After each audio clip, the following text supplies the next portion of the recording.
Bonjour à tous, bienvenue dans ce nouveau numéro de Cap Amérique. Au programme cette semaine, on s'interrogera après cette triple fusillade survenue à Atlanta. Un sentiment anti-asiatique est-il en train de grandir outre-Atlantique? Les attaques contre la communauté ont en tout cas explosé depuis le début de la pandémie. Un premier test politique pour Joe Biden. L'afflux de migrants à la frontière américano-mexicaine pose un défi de taille au nouveau président. La crise est d'autant plus préoccupante que nombre de ces clandestins sont des enfants non accompagnés. Et puis un nouveau record de décès franchi au Brésil dans la crise du Covid. 2841 morts enregistrés mardi dernier, une situation face à laquelle une vingtaine de grandes villes ont décidé de réagir. Nos correspondants sont allés, vous le verrez, enquêter du côté de Sao Paulo. 8 morts au moins dans 3 fusillades visant des salons de massage à Atlanta. La métropole géorgienne et sa banlieue ont connu en début de semaine des heures sombres. Un élément a retenu l'attention. Les victimes tuées à bout portant étaient pour 6 d'entre elles d'origine asiatique. Or, depuis le début de la pandémie, les attaques perpétrées contre cette communauté ont explosé de 150% dans les grandes métropoles américaines. Un constat alarmant que dresse pour nous Inès Olagaray. Frappés dans la rue, dévalisés dans leurs magasins. Depuis 1 an, la pandémie de coronavirus a exacerbé le sentiment anti-asiatique aux États-Unis. De vicieux crimes haineux visent les Américains d'origine asiatique. Ils sont contraints de vivre dans la peur en marchant dans les rues de notre pays. C'est mal, c'est anti-américain et cela doit cesser. Une prise de position bien différente de celle de son prédécesseur Donald Trump, pointé du doigt à plusieurs reprises pour avoir dénommé le coronavirus comme le virus chinois. Dès son arrivée au pouvoir, Joe Biden a signé un décret pour condamner le racisme anti-asiatique alimenté par la pandémie. Certains États comme la Californie et New York ont débloqué des fonds pour lutter contre ces crimes haineux. Dans les 16 plus grandes villes américaines, ces attaques ont presque triplé. Nous avons entendu des histoires déchirantes de jeunes au sein de notre communauté qui ont été victimes d'intimidation ou qui ont fait l'objet de commentaires à l'école, ou comme beaucoup d'autres au début de la pandémie, qui ont surtout vu des personnes s'éloigner ou ne pas vouloir s'approcher d'eux dans les transports en commun ou dans les espaces publics. Certains Américains d'origine asiatique ont décidé de prendre les choses en main. Après une vague d'agressions et de vols au sein de sa communauté, Jimmy Bounfezi a mis en place une patrouille de bénévoles dans le quartier de Chinatown, à Oakland. Un jour, j'ai décidé qu'après le travail, je viendrai ici pour patrouiller. Si je peux déjà sauver une personne, alors je suis content. Notre présence montre aux gens qu'on est là pour protéger la communauté, coûte que coûte. On veut que chacun puisse rentrer chez soi en sécurité. Depuis 1 an, les associations de lutte contre la xénophobie anti-asiatique ont recensé plus de 3000 incidents racistes aux États-Unis. Et même si la Maison-Blanche refuse d'employer le terme, c'est bien une première crise que l'administration Biden est en train d'affronter, une crise des migrants à la frontière mexicaine, débordée par l'afflux de nouvelles arrivées venues d'Amérique centrale, des centres de rétention pour mineurs qui explosent, des conditions sanitaires déplorables. Les chiffres sont inquiétants, au moins 100 000 personnes ont été interceptées en février dernier. Sandrine Gomez. Pour ces migrants venus du Honduras, le chemin s'arrête ici. Mission accomplie, ils viennent d'arriver à Penitas, au Texas.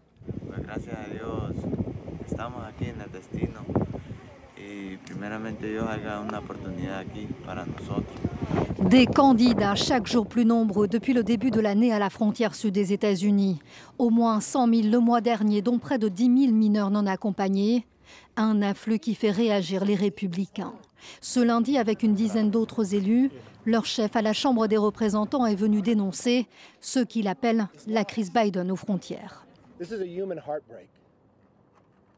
The sad part about all of this, it didn't have to happen. This crisis is created by the presidential policies of this new administration. Pour Kevin McCarthy, c'est le moratoire sur l'expulsion des sans-papiers signé dès le 20 janvier par Joe Biden qui a créé un appel d'air. Les médias américains dénoncent des centres de rétention qui débordent, avec des centaines d'enfants entassés. Ces dernières heures, la Maison-Blanche a fait appel à la FEMA, l'agence américaine de gestion des situations d'urgence, pour prendre en charge les mineurs non accompagnés. We want to expedite getting these kids out of these CBP facilities as quickly as possible. We are trying to work through what was a dismantled and unprepared system because of the role of the last administration. En matière d'immigration, Joe Biden avait promis pendant sa campagne de se démarquer de Donald Trump et de mettre fin à la séparation de milliers de familles de migrants. La Chambre des représentants doit voter cette semaine sur un projet de loi permettant la naturalisation de ceux que l'on appelle les Dreamers. Ces 700 000 jeunes adultes entrés clandestinement aux États-Unis pendant leur enfance. Notre image de la semaine, à présent, c'est le portrait de cette femme, Deb Haaland, première amérindienne à intégrer un gouvernement américain. Le Sénat a donné en début de semaine son feu vert à sa nomination au ministère de l'Intérieur. Militante anti-pétrole, elle se retrouve propulsée aujourd'hui à la tête de 70 000 fonctionnaires. Elle sera chargée de superviser dorénavant 20% du territoire qu'elle tient pour un patrimoine sacré. Julien Sheida. Une nomination historique dans l'histoire américaine. Jamais une personne issue de la communauté amérindienne n'avait intégré le gouvernement. C'est désormais chose faite pour Deb Haaland, qui devient officiellement ministre de l'Intérieur. It's a huge step forward, and now it creates a government that more embodies the full richness and diversity of this country. We know for so long the Native American community was treated badly, and we have a long way to go. Parmi ses larges fonctions, la gestion des ressources naturelles, des parcs nationaux, mais aussi des réserves indiennes. À 60 ans, Deb Haaland est une pionnière dans la politique américaine. Déjà en 2018, elle était l'une des 2 premières amérindiennes à entrer au Congrès. Pour cette communauté, cette nomination est une main tendue que beaucoup attendaient. And this becomes another part where it's the recognition of the fact that we are the first people and we should have a role in how this country is governed. Si cette nomination est saluée, certains estiment qu'il reste beaucoup à faire pour restaurer des décennies de méfiance.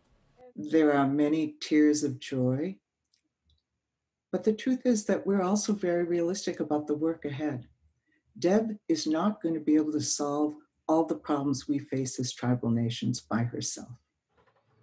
Parmi les priorités de Deb Haaland, le combat contre les discriminations qui touchent la communauté amérindienne. Elle aura aussi la charge d'appliquer l'ambitieux programme de Joe Biden pour lutter contre le réchauffement climatique. La Bolivie voisine, à nouveau au bord de la rupture. Le pays semble profondément déchiré, cette fois encore, après l'arrestation samedi dernier de l'ex-présidente par intérim, Janine Áñez.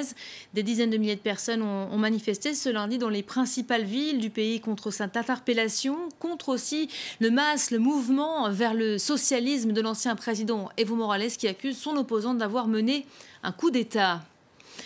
L'épidémie de coronavirus s'aggrave encore cette semaine au Brésil avec de nouveaux records atteints. 2841 décès enregistrés mardi dernier, c'est notre chiffre de la semaine. Le pays deuxième le plus touché par la pandémie atteindra bientôt la barre symbolique des 300 000 morts. Un état totalement dépassé qui ne parvient plus à gérer la crise alors que les hôpitaux débordent. Une vingtaine de grandes villes brésiliennes ont donc décidé d'instaurer dans ce contexte un couvre-feu. C'est le cas de Sao Paulo, se sont rendus pour nous Laura Damas, Mariam Koné et Fanny Lotter. Reportage. Derrière les portes du centre de réanimation de l'hôpital universitaire de São Paulo, c'est une bien triste routine pour la chef de service, Flavia Machado. C'est un jour plus calme aujourd'hui ? Il n'y a pas un seul jour calme. Tous nos patients sont dans un état grave. Nous n'avons jamais été confrontés à une situation pareille. Elle supervise ici 3 services de soins intensifs. En tout, 45 lits, tous occupés. Dans cette salle, les patients qui arrivent sont de plus en plus jeunes, comme Alexandre, sans aucun antécédent médicaux. Son état est grave. Il est sous respirateur. Il est sous assistance respiratoire depuis 3 jours. C'est un patient fort qui a toujours été en bonne santé, qui allait à la salle de sport. Alors on se demande où cette maladie va-t-elle s'arrêter ? Une nouvelle victime du variant brésilien, plus contagieux et qui provoque une hécatombe dans tout le pays. Chaque minute au Brésil, 2 personnes meurent du Covid. 1 an après le début de la pandémie, ces médecins qui jusque-là ne souhaitaient pas parler politique sont à bout.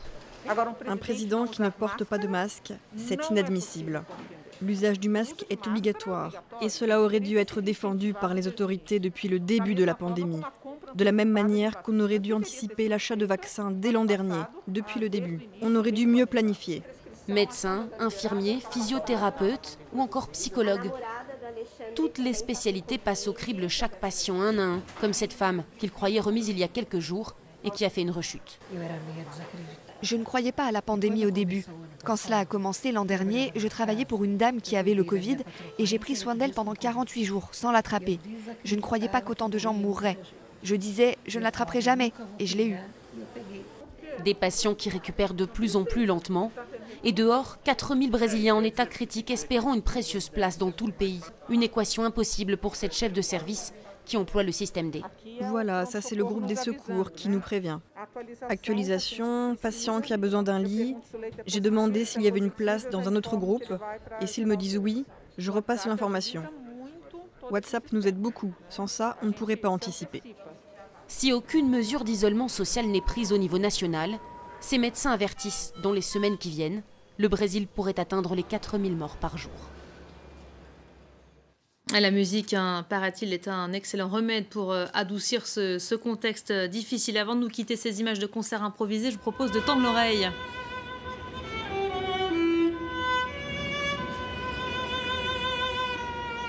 Vous l'avez sûrement reconnu, le célèbre violoncelliste Yo-Yo Ma. Il a surpris cette semaine les patients et le personnel du Berkshire Community College dans le Massachusetts.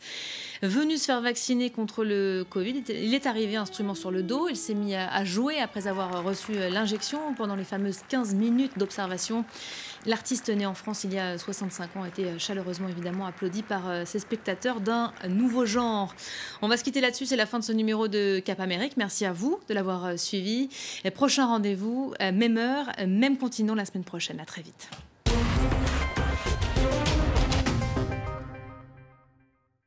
France 24 et La Première présente. Bonjour à tous, retrouvez-nous chaque semaine dans l'Hebdo Outre-mer. Au programme, des reportages et des décryptages pour vous permettre de mieux comprendre les enjeux de ces territoires français. Nous reviendrons ensemble sur l'actualité de la semaine. Nous partagerons avec vous les bonnes idées des Outre-mer et vous ferons découvrir le patrimoine local. L'Hebdo Outre-mer, votre rendez-vous tous les week-ends sur France 24. Outre-mer, à voir sur France 24 et France24.com.